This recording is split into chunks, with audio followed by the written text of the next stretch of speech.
Ladies and gentlemen, let me tell you something that will save you time, energy, and pain in life. Some situations don't deserve your patience. They demand your exit. People always ask me, Steve, how you know when it's time to walk away? And I tell them every time, your gut already knows. That feeling deep down inside you, that quiet nudge that says something ain't right, that's not just nerves, that's not just fear, that's your inner spirit. That's God's whisper telling you something's off. And let me tell you, that whisper is louder than any shout when you learn how to listen. See, we live in a world that teaches us to ignore our instincts. Society tells you to be polite, to give people the benefit of the doubt, to keep pushing, even when everything inside of you is screaming, this ain't it. But I'm here to tell you, your gut never lies. When it speaks, you better listen, because it's trying to save you time, tears, and trouble. Have you ever been in a room where something just didn't feel right? Maybe you couldn't explain it. The people were smiling, the vibes seemed okay on the surface, but your soul felt tight. That's your warning. That's the divine alarm system telling you, watch yourself. And when you ignore it, you usually find out later why you should have paid attention. I've been there. I've stayed in conversations too long. I've trusted people who showed me red flags. I've entertained opportunities that looked good on the outside but tore me down on the inside, all because I didn't trust my gut. Now, let me be clear, your gut is not about being paranoid or overthinking. This ain't anxiety. This is awareness. This is spiritual intelligence. And it don't come from your head. It comes from a deeper place. Your instincts are connected to your experience, your discernment, and most importantly, your purpose. So when something goes against your purpose, your gut starts talking. It's like a spiritual GPS trying to reroute you before you crash. But too many of us mute that voice. We convince ourselves, maybe I'm overreacting. We let guilt make our decisions. We stay in places that drain us because we don't want to seem ungrateful or cause a scene. And let me tell you, that's how you lose years of your life. That's how you end up burned out, bitter, and broken, because you trusted everybody else's voice but your own. Let me ask you, how many times have you said, something told me not to do that? How many times did you look back and realize your gut called it before your mind caught up? That's not coincidence. That's wisdom trying to warn you in advance. And every time you ignore it, the price goes up. It might cost you peace, opportunity, confidence, or even your identity. So the next time your spirit says, this don't feel right, don't argue, don't wait, just move. I've walked off stages, turned down deals, and ended conversations mid-sentence. Not because of evidence, but because my gut told me it was time. And I've never regretted protecting my peace. I've never looked back wishing I had stayed longer in the wrong place. You've got to learn how to trust yourself, not the insecure, fearful version of you, but the version of you that knows what alignment feels like, the version that knows what it's like to sleep peacefully at night, the version that refuses to trade destiny for comfort. Because when you trust that version, you walk with a kind of confidence that don't need validation. I'm telling you from experience, the longer you ignore your instincts, the harder your lesson becomes. But the moment you decide to trust it, you start walking in power. You stop second guessing. You stop explaining yourself to people who ain't even listening. And you stop tolerating what you were never built to endure. So the next time that feeling comes, when the air shifts, when the energy drops, when your gut whispers, this ain't for you, I want you to hear me loud and clear. You don't owe anybody explanation. You don't need permission to protect yourself. You don't need proof to leave. your gut already knows. And if that occurs, whatever that is, you leave instantly, because your destiny don't wait on comfort and your purpose don't negotiate with fear. You've got to protect your peace like it's your life, because in many ways it is. Peace isn't just a good night's sleep or a quiet room. Peace is knowing who you are, where you're going, and not letting anything or anybody throw you off track. It's that calm in your spirit that lets you move with clarity and strength. And when you lose that, everything else starts to crumble. Let me tell you something. I had to learn the hard way. Peace is more valuable than money, success, popularity, or even love from the wrong people. I've had a little and I've had a lot. I've stood on stages in front of thousands, and I've also sat alone in silence wondering what was next. And through it all, I realized this: peace is the real prize. Now here's the thing. We often give our peace away too easily. We give it to people who don't deserve it. We give it to arguments that don't matter. We let the wrong situations rent space in our head free of charge. Some of you are stressed out, not because life is hard, but because you keep opening the door to chaos. You keep allowing disrespect. You keep saying yes to people you should have said no to a long time ago. Let me help you right now. Anything that constantly disrupts your peace is too expensive to keep. I don't care if it's a relationship, a job, a friendship, or even a mindset. If it's robbing you of peace, it's robbing you of power.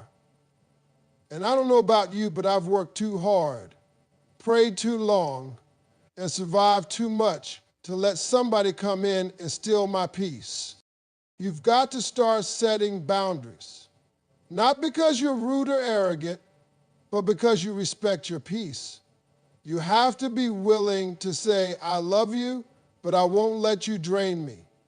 You've got to be strong enough to walk away from things that look good but feel wrong. Because peace isn't found in appearance, it's found in alignment. It's in that moment when your heart, your mind, and your spirit all agree, this is right. Sometimes you've got to log off. Sometimes you've got to stop responding. Sometimes you've got to sit in silence and let the noise of the world pass you by. Because the deeper your peace, the stronger your decisions become. The stronger your decisions, the clearer your direction. And when you've got direction, distractions lose their power. You ever notice how chaos tries to show up right when you're on the edge of something great? That's not a coincidence. Distractions come dressed as opportunities. Drama shows up wearing a smile. But if it messes with your peace, I don't care how good it looks, it's not for you. You've got to learn how to choose peace over popularity, over performance, and even over pressure to please others. Because at the end of the day, when the lights go off and the crowd goes home, you've got to sit with yourself. Can you rest? Can you breathe? Can you smile without pretending? That's the measure. That's how you know if you're really living or just surviving. Peace ain't passive, it's powerful, and you've got to guard it like a treasure. The world will always try to shake you, but when your peace is protected, you don't get pulled into every storm. You stay rooted, grounded, and focused on what really matters. Let me tell you something that might sting a little, but it's the truth. Some people, some situations, some environments, they are not going to change. No matter how long you wait, no matter how much you give, no matter how patient, loving, loyal, or forgiving you are. And the biggest mistake you can make is thinking that if you wait long enough, tolerate long enough, or hurt quietly enough that somehow things will magically shift. Well, now I ain't saying people can't change. I'm saying some people won't. And you gotta stop confusing potential with patterns. Just because someone could be better doesn't mean they will be. And you can't build a peaceful, purposeful life on maybes in some days. That's a trap. How many times have you said to yourself, they didn't mean it, or maybe next time it'll be different, or I'll just hold on a little longer? Let me ask you, how many of those next times came and went? How many times did you bend, break, or sacrifice your peace waiting on someone else to grow up, step up, or show up? That's time you don't get back. That's energy you could have been pouring into yourself. That space you could have cleared for better things, but you were too busy hoping somebody else will become what they keep showing you they're not. People reveal themselves in patterns, not promises. Anybody can apologize.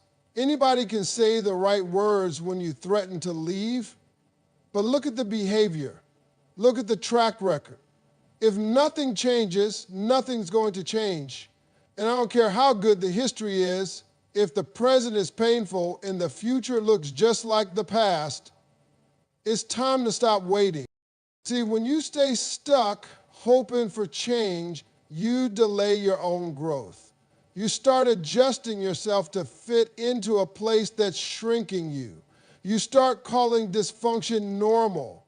You start building excuses for why you're tired, unhappy, and disconnected from yourself. And over time, you lose your identity trying to hold on to something that ain't holding on to you. I've seen people stay in jobs where they were overworked and underappreciated just because they were promised one day they'd be promoted.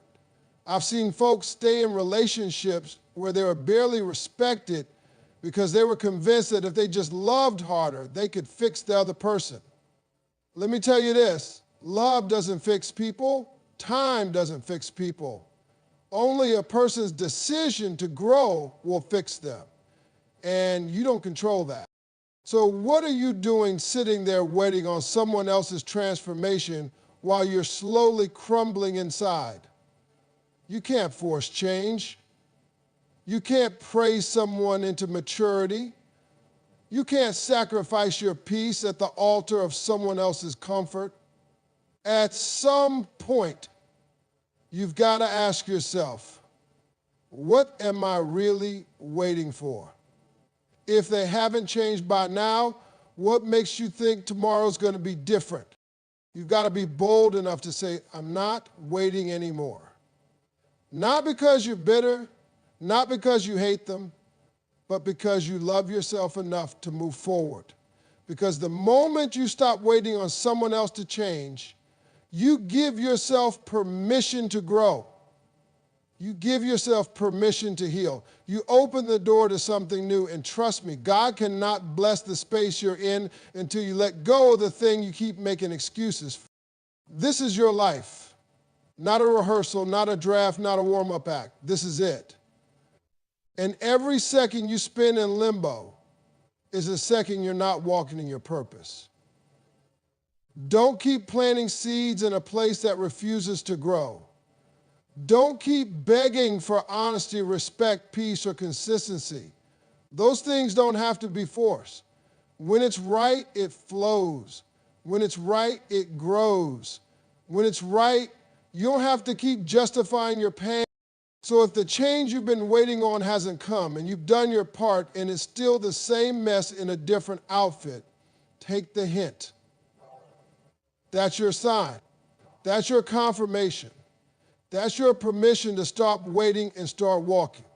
Because the life you want won't come by standing still in a place that's proven it ain't going nowhere. We live in a world that praises hustle, loyalty, and sticking it out. And yeah, there's a time and place for that, but sometimes the strongest, wisest, most courageous move you can make is to walk away. And don't let nobody tell you different.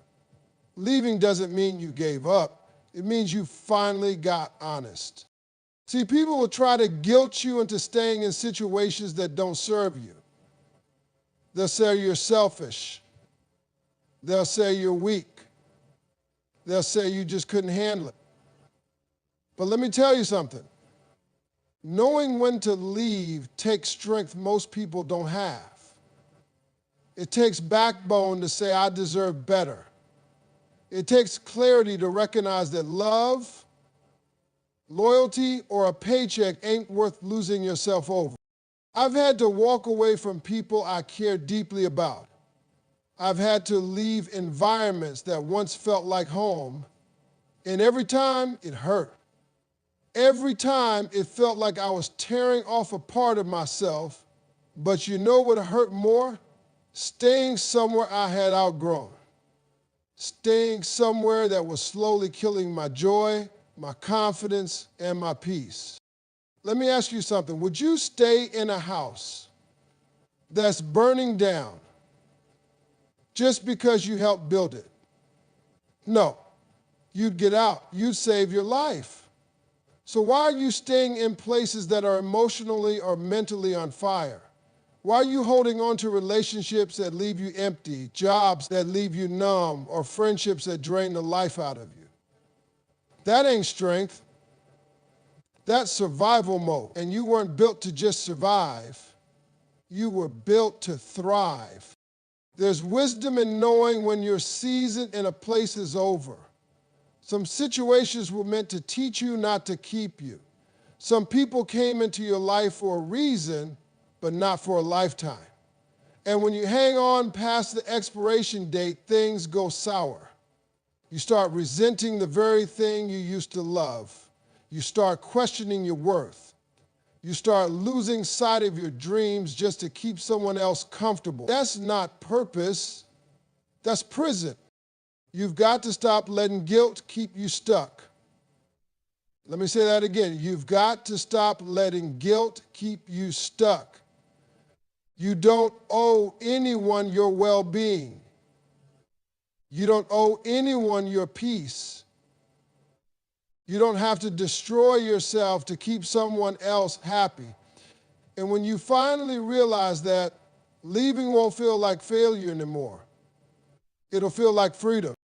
Now, I'm not saying walk away from every hard thing. Life is going to be tough sometimes. And yes, there's value in endurance.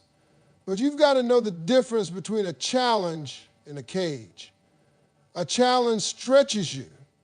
A cage traps you. And the longer you stay trapped, the harder it gets to remember who you are. So don't let anybody shame you for leaving what no longer serves you. Don't let them rewrite your story like you ran away from the fight. No, you chose a different kind of strength. You chose you. And that right there, that's wisdom. That's growth. That's power. You don't have to explain your exit to anyone who never cared about your well-being. You don't have to wait for things to get unbearable. When you know it's time, go. With grace, with dignity, and with the full knowledge that sometimes walking away is the most faithful, fearless thing you'll ever do.